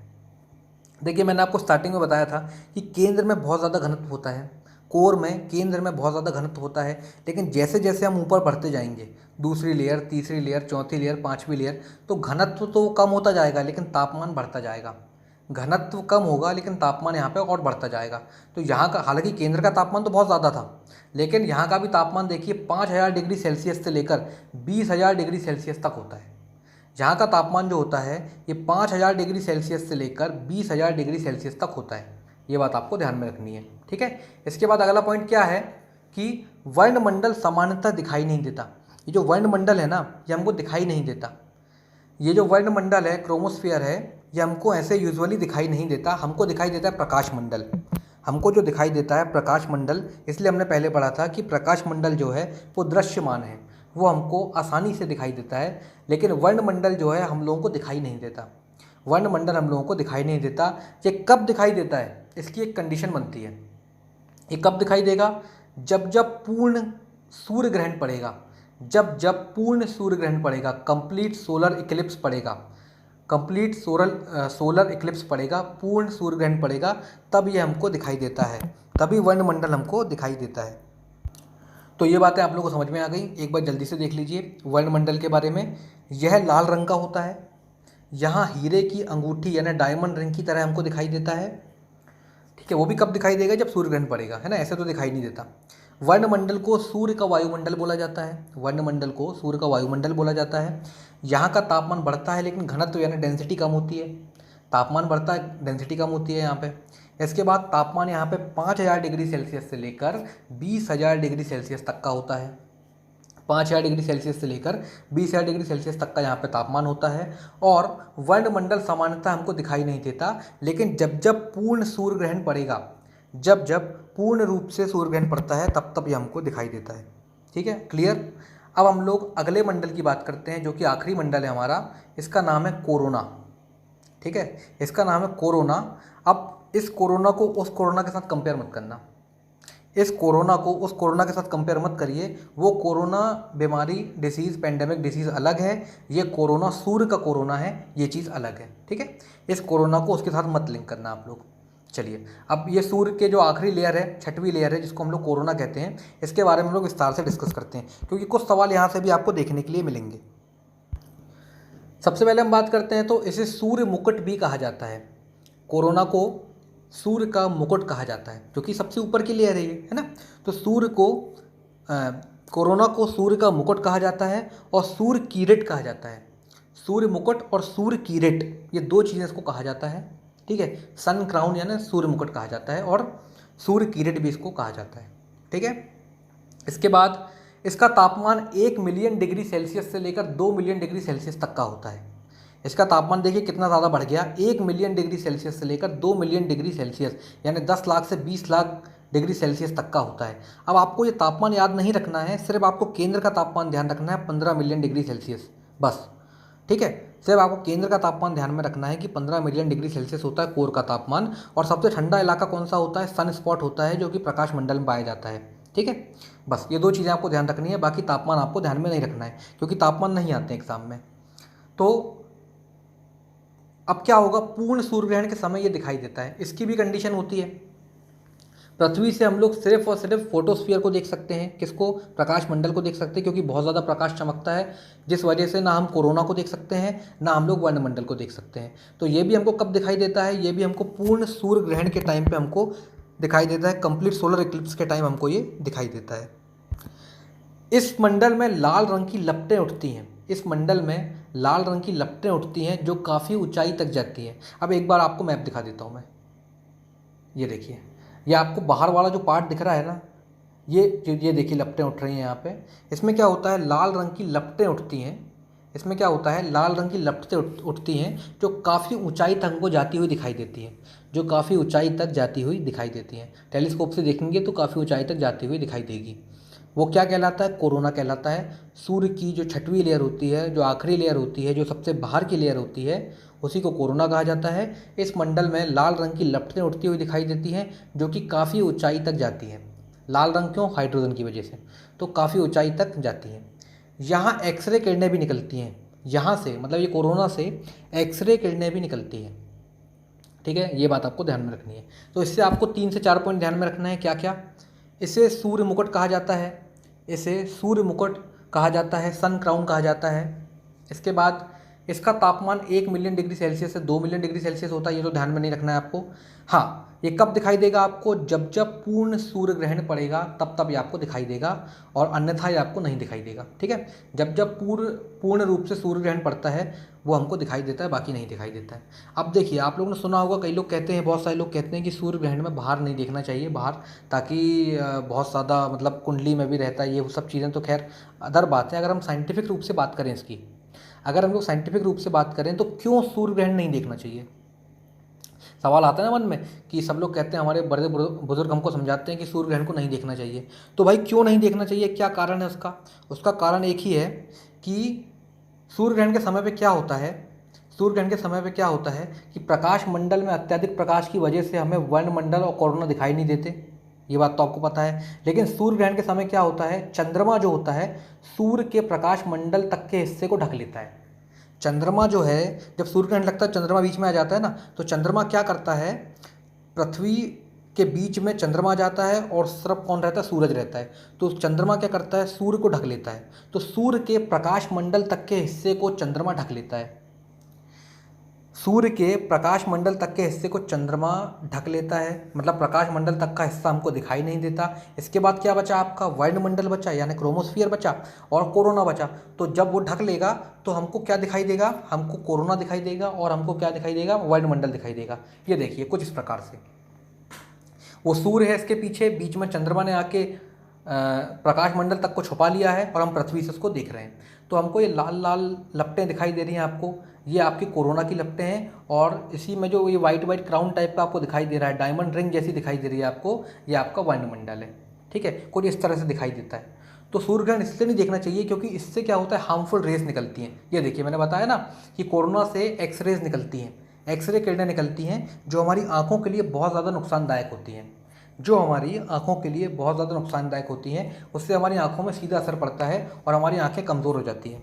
ठीक है, आँखों में बुरा असर पड़ता है इसका। इसी वजह से हमको अपनी नॉर्मल आइज़ से क्या होता है, बिना चश्मे के सूर्य ग्रहण को नहीं देखना चाहिए। अगर आप ब्लैक चश्मा लगा के देख रहे हो तो बहुत अच्छी बात है, लेकिन हमारे शरीर में भी उसका असर होता है, उस किरणों का, उन किरणों का हमारे शरीर में भी बहुत असर होता है।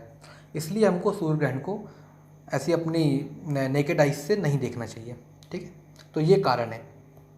तो मैंने आपको बताया था कि जब पूर्ण सूर्य ग्रहण पड़ेगा तभी कोरोना और वायुमंडल आपको दिखाई देंगे। ये देखिए कुछ इस तरह की कंडीशन बनती है। मैप में आपको दिख रहा है कि चंद्रमा ने क्या किया, प्रकाश मंडल तक के हिस्से को ढक लिया है। अब जो आपकी 5वीं और 6वीं लेयर बची है वो आपको दिखाई दे रही है। एक लाल रिंग की तरह दिखाई दे रही है, डायमंड रिंग की तरह दिखाई दे रही है, और लाल लपटों की तरह भी दिखाई दे रही है। ठीक है, ये बहुत खूबसूरत नज़ारा होता है इसको देखने का। सभी लोगों को देखना चाहिए, वैसे ऐसी कोई बात नहीं है, लेकिन अपनी प्रोटेक्शन करके देखें। अपनी आंखों में चश्मा पहन लें और अपने ग्लव्स वगैरह से अपने हाथ कवर कर लें, उसके बाद देखें तो उससे कोई नुकसान नहीं होता। चलिए, इसके बाद हम लोग बात करते हैं एक एडवांस टॉपिक की, एडिशनल टॉपिक की, जो कि इससे बहुत ज़्यादा सवाल आपको देखने को मिलेंगे। सौर्य पवने। सौर्य पवने मतलब होता है सोलर विंड्स। अब देखिए सोलर विंड्स क्या होता है, ये आपको बहुत ही ज़्यादा फोकस करके और दिमाग लगा के समझने वाली चीज़ है।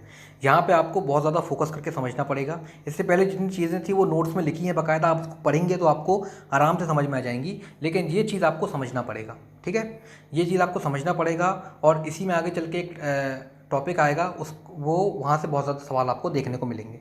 चलिए अब देखते ये होता क्या है, इसको विस्तार से हम लोग समझते हैं। ठीक है, सौर्य पवने यानी सोलर विंड्स होता क्या है।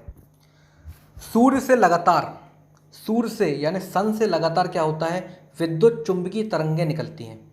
सूर्य से लगातार विद्युत चुंबकीय तरंगें यानी इलेक्ट्रोमैग्नेटिक वेव्स के रूप में चार्ज पार्टिकल्स निकलते हैं। चार्ज पार्टिकल्स जैसे कि प्रोटॉन और इलेक्ट्रॉन सूर्य से लगातार विद्युत चुंबकीय तरंगों के रूप में आवेशित कण यानी कि चार्ज पार्टिकल निकलते हैं। चार्ज पार्टिकल मतलब होता है इलेक्ट्रॉन और प्रोटॉन। ठीक है, इन्हें ये लगातार निकलते रहते हैं और निकल के ग्रहों में जाते हैं। ये सूर्य से निकल के पृथ्वी पे आते हैं और विभिन्न प्रकार के ग्रहों में जाते हैं। इन्हीं को कहा जाता है सौर पवने या सोलर विंड्स। इन्हीं को कहा जाता है सौर पवने या सोलर विंड्स। एक बार आसान भाषा में देखिए क्या बोला मैंने। सूर्य से लगातार विद्युत चुंबकीय तरंगों के रूप में चार्ज्ड पार्टिकल निकलते हैं, आवेशित कण निकलते हैं। आवेशित कण मतलब होता है इलेक्ट्रॉन और प्रोटॉन, चार्ज पार्टिकल। ठीक है, सूर्य से लगातार विद्युत चुंबकीय तरंगों के रूप में चार्ज्ड पार्टिकल निकलते हैं, आवेशित कण निकलते हैं। इन्हीं को सौर पवने कहते हैं। विस्तार से समझते हैं। ये देखिए, ये सूर्य आपको मैप में दिख रहा है। ये देखिए यहाँ से चार्ज पार्टिकल यानी आवेशित कण निकल रहा है, और कहाँ जा रहा है, ये कहाँ जा रहा है, पृथ्वी पे जा रहा है, ग्रहों पे जा रहा है। ठीक है, अब देखिए यह लगातार सूर्य से निकलते हैं। ये जो आवेशित कण जो होते हैं, चार्ज पार्टिकल जो होते हैं, ये लगातार सूर्य से निकलते हैं और ग्रहों की ओर आते हैं। ये लगातार सूर्य से निकलते हैं और ग्रहों की ओर आते हैं। ये देखिए, ये सूर्य से निकल रहा है, ग्रहों की ओर आ रहा है। यहाँ तक समझ में आई कहानी। ये क्या हो रहा है, सूर्य से निकल रहे हैं चार्ज पार्टिकल, आवेशित कण निकल रहे हैं, और किसके पास आ रहे हैं, ग्रहों के पास आ रहे हैं, पृथ्वी के पास आ रहे हैं। ठीक, जब यह पृथ्वी के पास आते हैं और पृथ्वी के चुंबकीय क्षेत्र में प्रवेश करते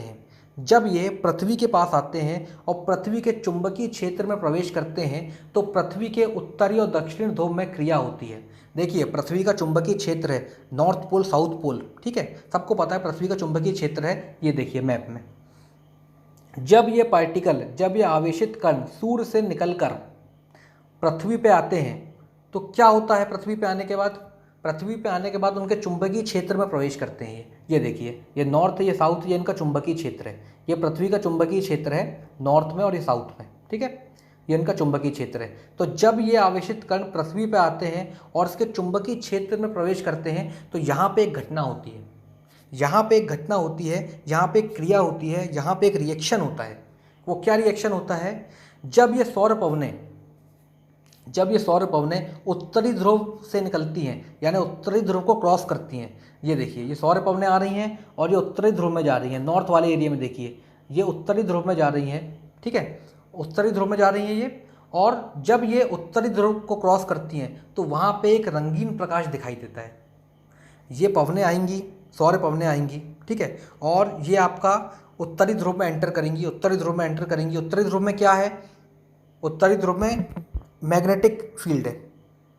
उत्तरी ध्रुव एक चुंबकीय क्षेत्र है, उत्तरी ध्रुव एक चुंबकीय क्षेत्र है। जैसे ये चार्ज पार्टिकल्स वहाँ पे आते हैं, आवेशित कण वहाँ पे आते हैं, और जैसे ही उसमें एंटर होते हैं मैग्नेटिक फील्ड में, तो क्या होगा? एक रंगीन रोशनी हमको दिखाई देगी, एक रंगीन प्रकाश हमको दिखाई देता है। उसी प्रकाश को हम लोग कहते हैं अरोरा बोरियालिस।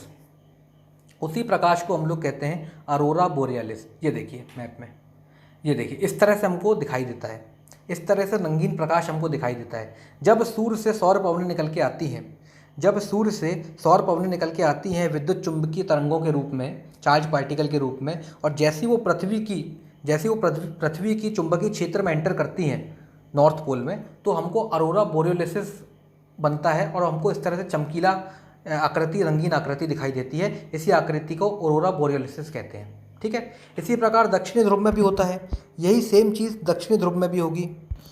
तो जब यह सौर पवनें दक्षिणी ध्रुव में आती हैं, मैप में देखिए, जब ये सौर पवनें दक्षिणी ध्रुव में आती हैं और दक्षिणी ध्रुव के चुंबकीय क्षेत्र में जब एंटर करती हैं, तो वहाँ दोनों के बीच में क्रिया होती है, आवेशित कणों के बीच में और चुंबकीय क्षेत्र के बीच में, चुंबकीय किरणों के बीच में क्रिया होती है। और उसी क्रिया के फलस्वरूप क्या होता है? हमको एक चमकीली चमकती हुई रोशनी दिखाई देती है, हमको एक चमकीली चमकती हुई रोशनी, चमकता हुआ प्रकाश दिखाई देता है। और उसी प्रकाश को दक्षिणी ध्रुव में क्या कहा जाता है?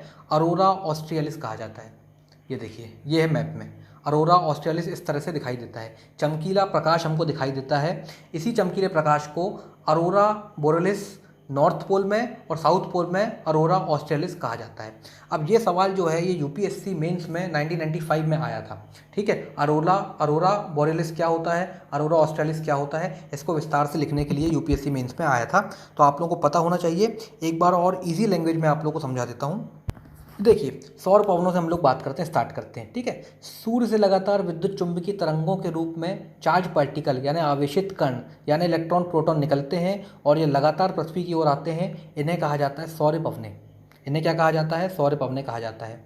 इसके बाद ये जो आवेशित कण होते हैं, चार्ज पार्टिकल होते हैं, ये पृथ्वी की तरफ आते हैं, ठीक है। ये लगातार सूर्य से निकलते हैं, ये कंटिन्यूसली सूर्य से निकलते रहते हैं, ऐसा नहीं कि रुक जाते हैं, हमेशा सूर्य से निकलते रहते हैं और ग्रहों की ओर आते हैं। ये धीरे धीरे करके ग्रहों की ओर आते हैं। और जब ये पृथ्वी के पास आते हैं, जब ये पृथ्वी के पास आते हैं और पृथ्वी के चुंबकीय क्षेत्र में प्रवेश करते हैं, तो पृथ्वी के उत्तर और दक्षिण ध्रुव में एक क्रिया होती है। पृथ्वी के उत्तरी ध्रुव में और दक्षिण ध्रुव में क्रिया होती है। जब यह सौर पवनें उत्तरी ध्रुव से निकलती हैं यानी उसको क्रॉस करती हैं, जब ये सौर पवनें उत्तरी ध्रुव को क्रॉस करती हैं, तो वहाँ पे एक चमकीला हमको प्रकाश जैसा दिखाई देता है, वहाँ पे हमको चमकीला प्रकाश जैसा दिखाई देता है, जिसे हम अरोरा बोरियालिस कहते हैं, जिसे हम अरोरा बोरियालिस कहते हैं। और जब यह दक्षिणी ध्रुव से गुजरती हैं, जब यह सौर पवनें दक्षिण ध्रुव को क्रॉस करती हैं, उसके मैग्नेटिक फील्ड को क्रॉस करती हैं, और जब वहाँ पे क्रिया होती है, तो उस दक्षिणी ध्रुव में हम इसको कहते हैं अरोरा ऑस्ट्रियलिस। उस दक्षिण ध्रुव में हम उसको कहते हैं अरोरा ऑस्ट्रियलिस, हमको उसको कहते हैं, ठीक है। ये बात आपको ध्यान रखनी है।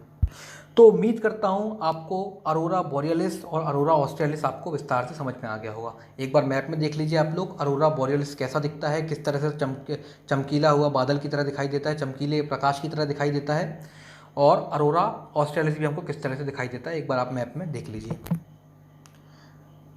चलिए, अब हम लोग एक बार समराइज़ कर लेते हैं कि हमने आज क्या क्या पढ़ा है। एक बार हम लोग स्टार्टिंग से देख लेते हैं, एक बार एक क्विक रिवीजन कर लेते हैं जल्दी से कि हम लोग ने आज क्या क्या देखा है। आज का टॉपिक हमारा चालू हुआ था सौरमंडल से, ठीक है। सौरमंडल से हमारा टॉपिक चालू हुआ था, जिसमें हमने सबसे पहले सौरमंडल के सबसे मुखिया की हमने बात की थी, जो है सूर्य। तो सूर्य से हम लोग चालू करते हैं। सूर्य के बारे में हमने बेसिक फैक्ट्स देखे थे, जैसे कि सूर्य एक तारा है, इसमें अत्यधिक गुरुत्वाकर्षण बल होता है। इसी वजह से जितने भी ग्रह होते हैं, उपग्रह, बोने ग्रह, धूमकेतु, क्षुद्र ग्रह, उल्कापिंड वगैरह इसके चक्कर लगाते हैं। ये सभी सूर्य की परिक्रमा करते हैं, और सूर्य का गुरुत्वाकर्षण इतना अधिक होता है, ठीक है, सूर्य का गुरुत्वाकर्षण इतना अधिक होता है, ये सभी सूर्य के मंडलों को अपनी ओर खींच लेता है, आकर्षित कर लेता है, और सभी चक्कर लगाते रहते हैं। इसी को सौरमंडल कहते हैं, ठीक है। इसके बाद हमने पूरे 9 ग्रहों के नाम देखे थे, कौन कौन से ग्रह किस क्रम में हैं। अब यहाँ पे देखिए, मरकरी, वीनस, अर्थ, मार्स देखा था हमने। इसके बीच में पट्टी पाई जाती है, इसके बीच में पट्टी पाई जाती है, जिसको क्षुद्र ग्रह पट्टी कहते हैं, क्षुद्र ग्रह पट्टी कहते हैं। इसके बाद जुपिटर, सैटर्न, यूरेनस और नेपच्यून, ठीक है। इसके बाद बोने ग्रह में क्या आता है? प्लूटो आता है। फिर हमने इसकी परिभाषा देखी थी कि सूर्य और उसके चारों ओर दीर्घ वृत्ताकार कक्षा में परिक्रमा करने वाले 8 ग्रह, 170 से अधिक उपग्रह एवं अन्य आकाशीय पिंड जैसे बोने ग्रह, धूमकेतु, क्षुद्र ग्रह, उल्कापिंड के मंडलों को सौरमंडल कहा जाता है। फिर हमने देखा था सूर्य की क्या क्या इंपॉर्टेंट फैक्ट हैं, जैसे सूर्य एक तारा है। सूर्य जो है दुग्ध मेखला यानी आकाशगंगा का हिस्सा है। हमारे आकाशगंगा का नाम दुग्ध मेखला है, तो इसका सूर्य हिस्सा है। इसके बाद हमने देखा था सूर्य सौरमंडल का मुखिया है, बिल्कुल सही बात है। पूरे सूर्य के द्रव्यमान का 99.8% द्रव्यमान जो है वो सूर्य का है। पूरे सौरमंडल का 99.8% द्रव्यमान सूर्य का है।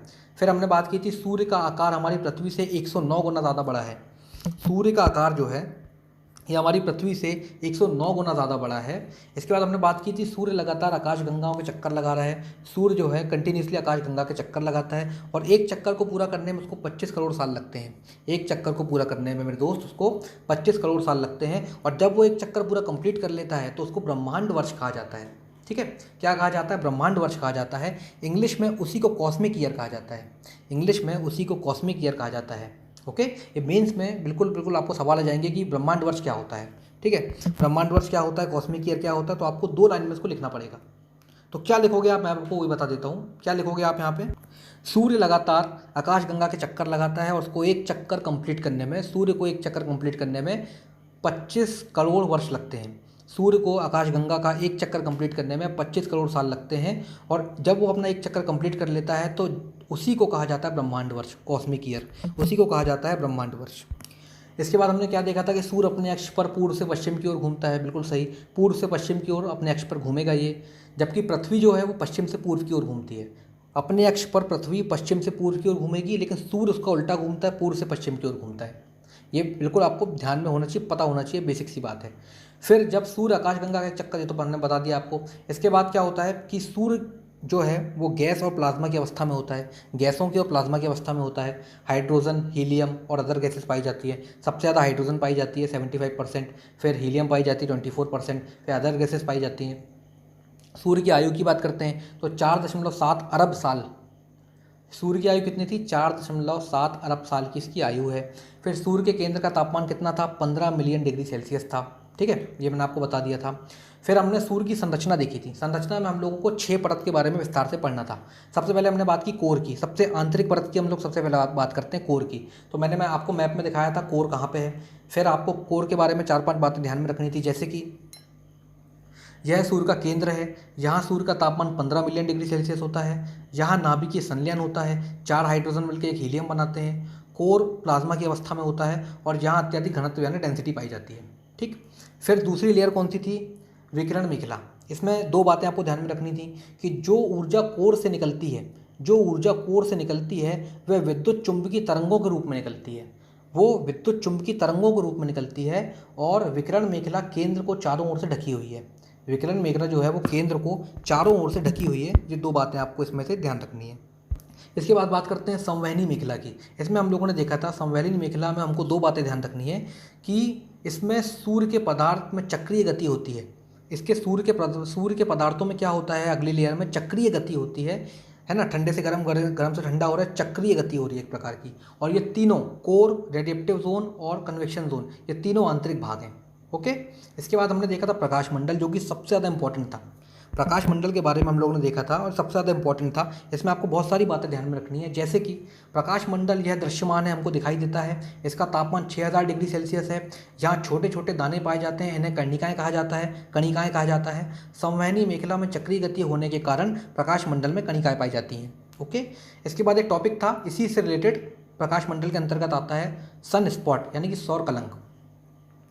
कैसे बनता है सौर कलंक? सूर्य के प्रकाश मंडल पर अस्थायी घटनाएं, उथल पुथल एक तरह से कह सकते हो आप, अस्थायी घटनाएं होती हैं जो धब्बे के रूप में हमको दिखाई देती हैं, उन्हें सौर कलंक कहा जाता है। यह काले धब्बे होते हैं। इसी की खोज किसने की थी? गैलीलियो ने की थी। गैलीलियो गैलीली एक वैज्ञानिक थे, इन्होंने सबसे पहले इसकी खोज की थी।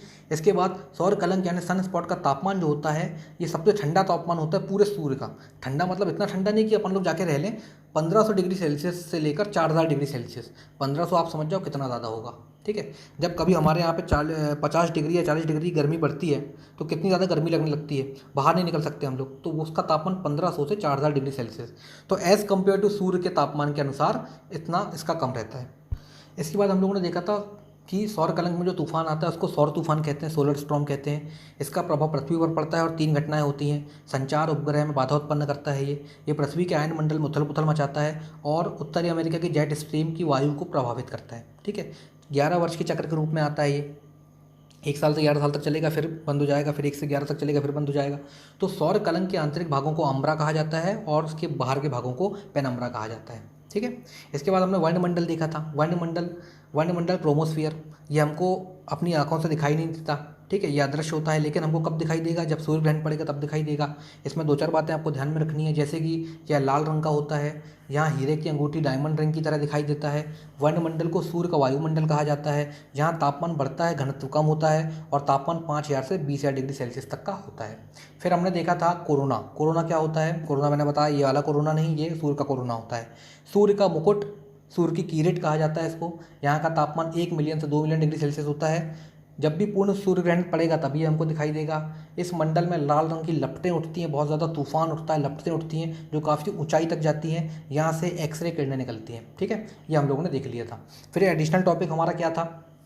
सौर पवनें क्या होता है? इसको समझने वाली बात थी कि सूर्य से लगातार विद्युत चुंबकीय तरंगों के रूप में चार्ज पार्टिकल यानी इलेक्ट्रॉन प्रोटॉन हमेशा निकलते रहते हैं, जो कि ग्रहों की ओर जाते रहते हैं। ठीक है, इसके बाद क्या होता है कि जब ये लगातार सूर्य से निकलते हैं और ग्रहों की ओर आते हैं, तो जब यह पृथ्वी के पास आते हैं और पृथ्वी के चुंबकीय क्षेत्र में प्रवेश करते हैं, चुंबकीय क्षेत्र कौन सा? नॉर्थ पोल, साउथ पोल, उत्तरी ध्रुव, दक्षिणी ध्रुव। जब यह पृथ्वी के चुंबकीय क्षेत्र में घुसते हैं तो इनमें क्रियाएं होती हैं, इन चार्ज पार्टिकलों में और पृथ्वी के चुंबकीय क्षेत्र में क्रियाएं होती हैं। जब ये रिएक्शन होता है, क्रियाएं होती हैं, तो हमको उत्तरी ध्रुव और दक्षिण ध्रुव में दोनों क्रियाएं होंगी तो हमको रंगीन प्रकाश सा दिखाई देता है। हमको एक रंगीन प्रकाश जैसा दिखाई देता है, उसे कहा जाता है अरोरा बोरियालिस। उत्तरी ध्रुव में अरोरा बोरियालिस कहा जाता है और दक्षिण ध्रुव में इसको कहा जाता है अरोरा ऑस्ट्रियलिस। अरोरा बोरियालिस और अरोरा ऑस्ट्रियलिस इसको कहा जाता है। ठीक है, जैसे कि मैंने आपको मैप में दिखा दिया था किस तरह से दिखाई देते हैं ये। तो हमको इतनी चीज़ें यहाँ पे कवर करनी थी और इतनी चीज़ों को उम्मीद करता हूँ आपको बहुत बेहतर तरीके से चीज़ें समझ में आई होंगी। एक तो वीडियो थोड़ा सा लेट आया, इसके लिए माफ़ी चाहता हूँ। मैं कुछ ऐसे कारणों में फंस गया था और 2-4 चीज़ें और थी साथ में, तो इसी वजह से वीडियो कंटिन्यू नहीं बन पा रहा था। लेकिन अब से आपको प्रॉमिस करता हूँ कि जल्दी जल्दी वीडियो आएगा। जैसे जैसे समय मिलता जाएगा वीडियो मैं अपलोड करते जाऊँगा। काफ़ी मेहनत लगती है वीडियो को बनाने में, तो आप लोग से उम्मीद है कि अगर आपको वीडियो अच्छा लगता है और थोड़ा सा भी हेल्पफुल लगता है तो आप लोग उसको लाइक करिए, कमेंट ज़रूर करिए। कमेंट करेंगे तो मुझे पता चलेगा कि आप लोगों को क्या चीज़ें इसमें कमी लग रही है या क्या चीज़ आपको अच्छी लगी। कमेंट करके बताइए आप लोग। ठीक है, इसके बाद जो मैं आपको पढ़ाता हूँ उसको आप लोग प्रॉपर नोट्स बनाइए। पहले दिन से कह रहा हूँ, पीडीएफ आपको प्रोवाइड कर रहा हूँ, लेकिन साथ साथ आपको अपने हैंड रिटन नोट्स बनाना है और चीज़ों को विस्तार से आपको समझना है, पढ़ना है। ठीक है, तो आज ये हमारा 5वां लेक्चर समाप्त होता है। इसमें एक बात और ध्यान रखनी है, एक बात आपको बता दूं, याद आ रही है तो, कि सूर्य का जो अध्ययन करते हैं तो उसमें यूरोपीय अंतरिक्ष एजेंसी और नासा, इन लोगों ने एक संयुक्त अभियान लगाया था, संयुक्त अभियान चलाया था जिसका नाम था यूलिसिस। जिसका अभियान था यूलिसिस। किस किसने? सूर्य के अध्ययन हेतु यूरोपीय अंतरिक्ष एजेंसी और नासा, इन दोनों ने एक मिशन चलाया था, दोनों ने मिलकर। इसका नाम था यूलिसिस। ठीक है, ये बात आपको ध्यान रखनी है। सूर्य की अगर टोटल उम्र की बात करूं मैं, तो अभी तक सूर्य की उम्र हो गई है 4.7 अरब साल। लेकिन सूर्य कितने साल जिएगा? टोटल उम्र क्या है सूर्य की? तो 10 अरब साल ऐसी मानी गई है सूर्य की उम्र। ठीक है, ज्योग्राफी के ऐसा हम लोग बुक्स में पढ़ा हूँ मैंने, बुक्स में दी गई है। 10 अरब साल सूर्य की कुल आयु है टोटल, जिसमें से वर्तमान आयु क्या चल रही है? 4.7 अरब साल चल रही है। ओके, जो कि बहुत ज़्यादा है। इसके बाद सूर्य, ये जो तारा है, सूर्य भी एक प्रकार का तारा है। तो जब तारों का अंत होता है तो ये किस रूप में जाएगा? तो ये श्वेत वामन के रूप में बनेंगे। श्वेत वामन है ना, वाइट ड्राफ्ट के रूप में बनेंगे। ये बात आपको ध्यान रखनी है। सूर्य का ऊर्जा स्रोत क्या है? नाभिकीय संलयन है। ये कुछ सवाल हैं जो छोटे मोटे एग्जामों में आए हुए हैं, ये सवाल हैं जो आपके वनडे एग्जाम में आए हैं, तो ये बात आपको ध्यान रखनी है। ठीक है, तो उम्मीद करता हूँ आपको लेक्चर अच्छा लगा होगा, समझ में आया होगा। लेक्चर बनाने में काफ़ी मेहनत लगती है, तो बिना सब्सक्राइब किए मत जाइए। अगर सब्सक्राइब कर लिया आपने तो बेल आइकन प्रेस कर लीजिए और साथ ही साथ आप वीडियो को लाइक ज़रूर करिए। उससे क्या होता है, मुझे पता चलता है कि आप लोग कितने इंटरेस्ट से वीडियो देख रहे हैं या नहीं देख रहे हैं। तो इसके बाद अगला जो टॉपिक आएगा हमारा, अब हम लोग पढ़ेंगे ग्रह की उत्पत्ति कैसे हुई, ग्रह कैसे बने, ग्रह कैसे काम करते हैं, और मरकरी, वीनस से लेकर बुध, शुक्र से लेकर आपके सारे ग्रहों के बारे में हम लोग विस्तार से पढ़ेंगे और जानेंगे। ठीक है, तो बने रहिए द प्रदीप आईएएस एकेडमी के साथ और ऐसे फॉलो करते रहिए और लेक्चर देखते रहिए। तब तक के लिए all the best and thank you.